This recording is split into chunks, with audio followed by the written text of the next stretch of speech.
Hello everyone, welcome back to the channel. In today's video, I will show you how to backup your Zoho Mail mailbox manually. If you are worried about losing important emails or want to keep a secure copy of your mailbox, this video will guide you step by step. So here what we'll cover. First, I'll show you the manual method using the Zoho Mail itself.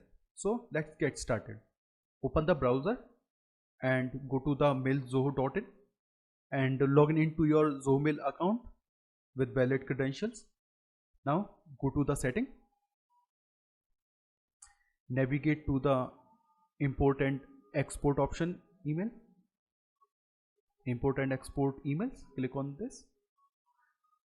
Now click on export as EML, choose the folder you want to backup, like continue with inbox. Also select the date range if needed, last 3 months here I continue with, and click on export as email. Here you can see the process in the progress. Once it's done, you can receive an email.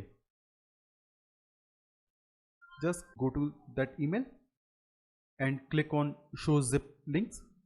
Here you can see the Zoho Mail provide you a zip file. Click on this and simply download. That's all. Zoho will process your request, and once it's ready you can download your emails. Remember, the exported files are saved in EML formats only. But there is two major drawbacks. It's only export emails in EML format. If you have a big size data, then you have to want to generate download link. So if you need more flexibility, the manual method may not be enough. To overcome these limitations, we can use a professional solution, the MailsDaddy email backup tool, also known as Zoho Mail Backup Tool. This tool allows you to backup your Zoho Mail data quickly and export it into multiple formats.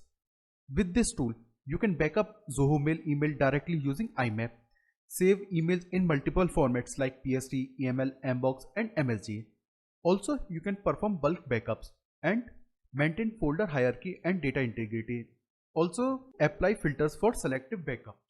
So, if you need a basic backup in EML format, the manual method works fine. But if you need advanced feature and multiple formats option, the MailsDaddy IMAP backup tool is definitely the better choice. I hope you found this video helpful.